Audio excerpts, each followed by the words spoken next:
Tudo bem, eu sei que Dragon Ball GT não faz parte do canônico, né? Do cânone, dos acontecimentos oficiais de Dragon Ball. Mas mesmo assim, galera, muita coisa ficou sem explicação depois que o anime acabou. Quem assistiu sabe que tem muita coisa diferente por lá.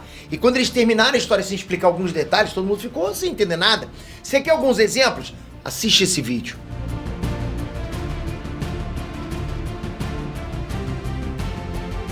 Enes Transpeter aqui. É claro que o anime de Dragon Ball GT não é uma unanimidade. Muita gente não curte os acontecimentos desse anime que rola tecnicamente depois de Dragon Ball Z. Mas depois que saiu Dragon Ball Super, o GT foi cancelado. Ele ficou como se fosse uma realidade alternativa, né?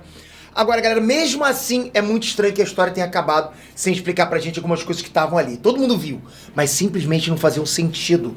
Parece detalhe, coisa besta, mas você vai ver que não é. Se liga! Inferno. O inferno aparece bastante em Dragon Ball. É pra lá que vão os vilões mortos. A gente já viu isso várias vezes. Só que geralmente o inferno de Dragon Ball nem parece um lugar tão ruim assim, não é verdade? Tem um céu rosa, tem vegetação, a galera fica basicamente lá reunida, né? Sem muito sofrimento. Que sofrimento tem lá? Tem até aquela parte do inferno onde fica o Freeza, né? Cheia de fadinhas, ursinhos, né? Pra desespero dele. Só que em Dragon Ball GT o inferno é bem mais próximo da ideia que a gente tem de inferno mesmo. Tipo, várias montanhas, rochas pontiagudas, céu escuro, sabe? O clima meio pra baixo, você fica meio down com aquilo. O inferno mudou do Dragon Ball Z pro GT, ou aquilo é só a parte do inferno? Aliás, tem outras coisas também relacionadas ao inferno que ficaram sem explicação. Piccolo. O Piccolo é um bom exemplo disso. Ele se sacrifica e acaba indo ajudar o Goku no inferno. E, inclusive, sem ele, o Goku teria ficado preso lá no inferno. Ele foi muito importante nessa parte. Só que ele próprio não conseguiu sair de lá. Tanto que no último episódio do Dragon Ball GT, o Goku vai visitar ele lá e promete que vai achar um jeito de tirar o Piccolo do inferno. Acontece que o anime acabou e ninguém nunca mais tocou nesse assunto. É isso e acabou. Como assim? O Piccolo é um personagem importante demais pra gente ficar sem uma explicação sobre o que rolou com ele ali. Se o Goku realmente voltou pra tirar ele de lá, enfim, terminar esse gancho aí, né? A gente precisava dessa resposta. É por essa e outros que muita gente critica o Dragon Ball GT. Tem muitas pontas soltas no anime que não deveriam ter ficado. Rolou uma preguiça ali por parte da Toei no roteiro. Essa que é a verdade, infelizmente. Robôs mortos. Muitos dos inimigos e vilões de Dragon Ball GT são robôs. São inteligências artificiais, sabe? Ou seres artificiais mesmo. Como Baby, por exemplo. É claro que a grande maioria dessa galera, se não todos, foram mortos pelos heróis. Isso leva a gente a uma questão existencial no universo de Dragon Ball. Como é que pode um robô, uma máquina, tal, uma inteligência artificial se manter viva no pós-vida? Na vida após morte, mesmo que seja no inferno? Sim, porque o General Hildo, o Major Metalitron e outros seres artificiais aparecem em vários momentos ali no inferno, junto com gente como Cell e outros vilões. Até mesmo o Dr. Gero, o Dr. Miu, dois cientistas são máquinas mutantes, apareceram lá.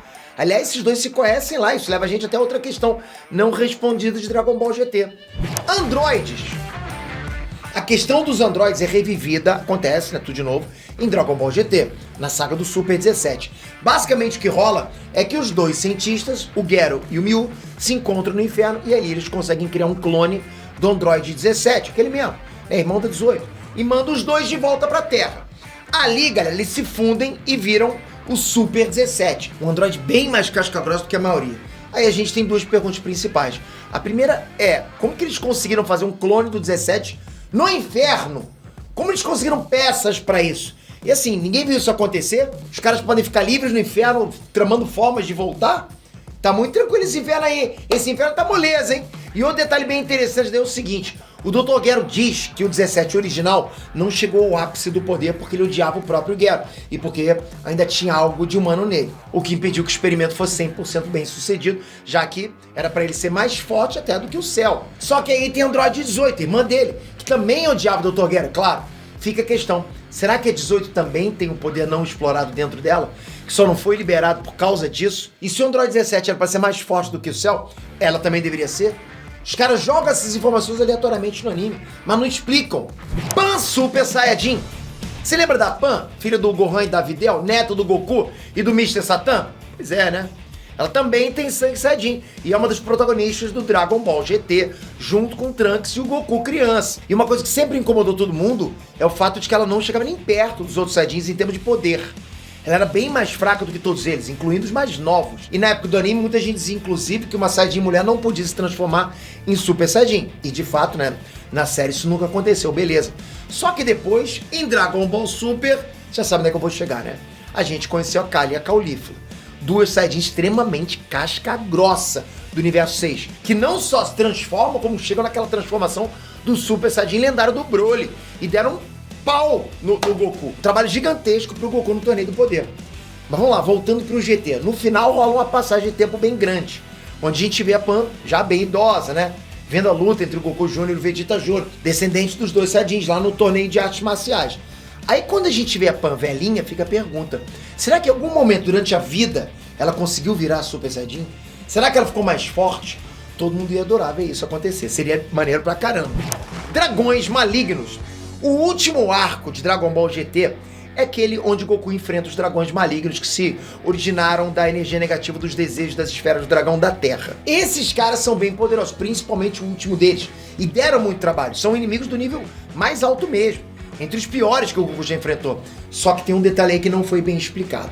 Se eles nasceram da energia negativa das esferas do dragão da Terra, o que rola se todo mundo usar demais as esferas de Namekusei para invocar o Porunga? E aquele Shenlong Ultimate das esferas do dragão de estrelas negras?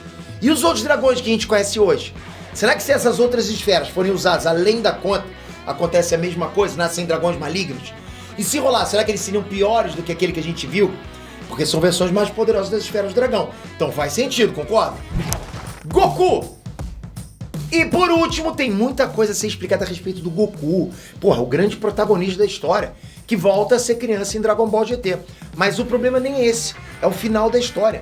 No fim da luta contra o Omega Shenlong, o Goku parece estar morto. E do nada ele surge com uma Genkidama lá e vence a luta. Só que daí pra frente, né, mesmo ele estando normal e sem aquela auréola que os mortos têm na cabeça, muita gente começa a notar que o Goku tá diferente. E faz sentido, afinal o corpo dele absorveu as esferas do dragão. A dúvida sobre a morte do Goku fica ainda pior depois, quando o Shenlong aparece sem ser chamado e explica que as esferas do dragão foram usadas demais e que não dá pra usar elas por um bom tempo, já que isso gerou a energia negativa que fez nascer os dragões malignos. Então o Goku vai embora, né, montado no Shenlong, e ninguém sabe exatamente onde é que eles foram. Pro outro mundo, talvez? Faz sentido. Mesmo assim, o Goku visita alguns amigos, incluindo o Piccolo no inferno, e simplesmente some. Isso é realmente muito estranho. Ninguém nunca explicou realmente o que rolou nesse final. Esse final é muito misterioso, né? É aberto a interpretações. Mas me diz você, o que você acha dessas perguntas? Você tem resposta para alguma delas? Você tem alguma outra pergunta também que não tem resposta em Dragon Ball GT? Ou em Dragon Ball no todo, na série inteira? Duvido. Eu vou responder, hein? Tá feito o desafio, hein? Challenge Accepted. E lembrando, camisas em Nerd é na loja nerd.com. Se inscreve aqui agora, ativa o sininho. Vamos juntos sempre manter essa fanbase de Dragon Ball casca grossa pra caramba. Tamo junto sempre, galera. Você tem que estar inscrito com o sininho e eu vou esperar você onde? Logicamente no próximo bate-vídeo, no mesmo bate-horário. Valeu, galera! Fui!